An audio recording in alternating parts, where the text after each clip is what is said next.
Tumsifu Yesu Kristo. Uhuru wa Yesu. Mola yaseba tuitikie wote Yesu.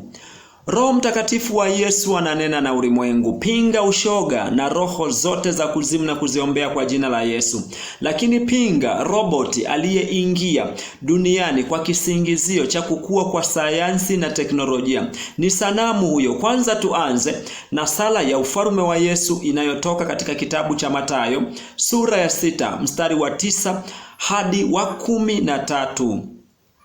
Baba yetu uliye mbinguni, jina lako litukuzwe, ufalme wako uje, mapenzi yako yatimizwe hapa duniani kama huko mbinguni. Utupe leo riziki yetu, utusamee deni zetu kama sisi nasi tuwasamee wadeni wetu, na usitutie majaribuni, lakini utuokoe na yule muovu, kwa kuwa ufalme ni wako na nguvu na utukufu hata milele. Amina. Kama kujiunga na chaneli hii ya ufalme wa Yesu ni leo, ni vyema sana kufuatilia vipindi vya nyuma, utabarikiwa sana. Leo tutajifunza siri mbili za Yesu Kristo zinazopatikana katika kitabu cha Wakorinto wa kwanza sura ya 5. Tutaanza na siri ya kwanza, uzinzi hulichafua kanisa.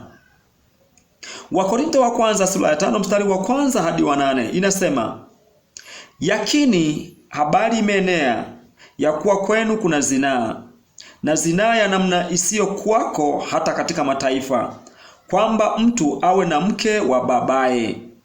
Nanyi mwajivuna wala hamkusikitika, ili kwamba aondolewe miongoni mwenu huyo aliyetenda jambo hilo. Kwa maana kweli nisipokuwapo kwa mwili, lakini nikiwapo kwa roho, mimi mwenyewe nimekwisha kumhukumu yeye aliyetenda jambo hilo, kana kwamba nikiwapo. Katika jina la Bwana wetu Yesu, ninyi mkiwa mmekusanyika pamoja na roho yangu, pamoja na uweza wa Bwana wetu Yesu, kumtolea shetani mtu huyo, ili mwili uadhibiwe, ili na roho iokolewe katika siku ya Bwana Yesu. Kujisifu kwenu si kuzuri. Hamjui kwamba chachu kidogo ulichachusha donge zima? Basi jisafisheni, mkatoe ile chachu ya kale, mpate kuwa donge jipya, kama vile mlivyo hamkutiwa chachu. Kwa maana Pasaka wetu amekwisha kutolewa kuwa sadaka, yani Kristo.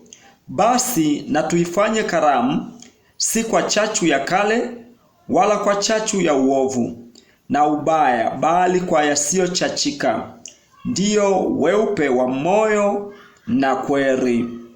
Nini fundisho hapa? Zinaa uchafua hekalu la Bwana ambalo ni watu. Zinaa ni nini? Zinaa ni kushirikiana na mtu yeyote mambo yote yasiyompendeza Mungu. Mfano, uasherati, rushwa, uongo, wizi, mauaji, utapeli, uchawi, kuabudu sanamu na kadhalika. Paulo alinena mapema sana jambo hili kupitia Roho Mtakatifu.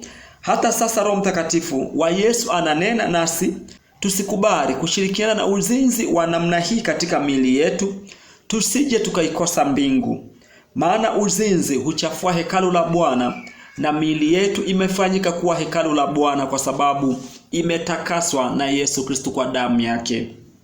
Siri ya pili, uzinzi hauna budi kuhukumiwa. Wakorinto wa kwanza sura ya 5 mstari wa 9 hadi wa 13. Naliwaandikia katika waraka wangu kwamba msichangamane na wazinzi. Sisemi msichangamane kabisa na wazinzi wa dunia hii, au na wenye kutamani, au na wanyang'anyi, au na wenye kuabudu sanamu, maana hapo ingewalazimu kutoka katika dunia.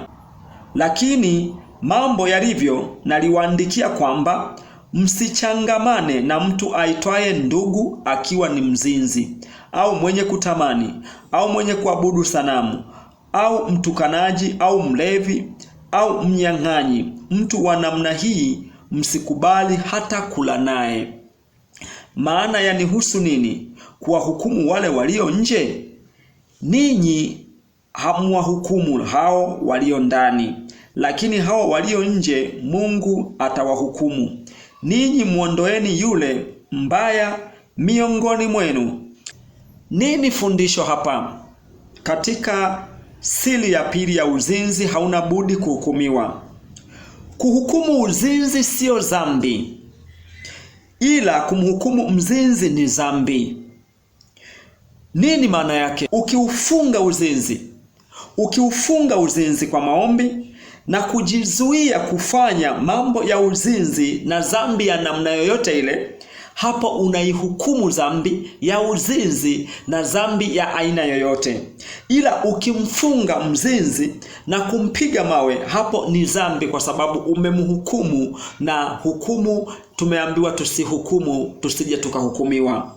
Hivyo basi ni bora kuihukumu dhambi iliyomo ndani ya mtu kwa kuiua na kuiponda kwa mawe ya maombi ili isiishi tena. Huko ndiko alikokumaanisha Paulo katika uwezo wa Roho Mtakatifu tuweze kuihukumu dhambi ya uzinzi, isipate nafasi ya kuishi katika miili yetu iliyofanyika kuwa kama hekalu la Bwana takatifu kwa kutakaswa na damu ya Yesu Kristo katika msalaba wake.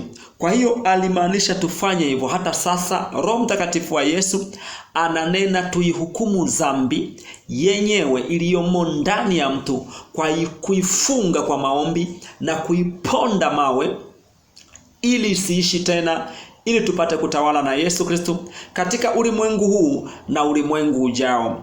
Asanteni kwa kunisikiliza. Mungu ibariki Tanzania. Mungu ibariki Afrika. Mungu ibariki dunia yote na mataifa yote duniani. Amina.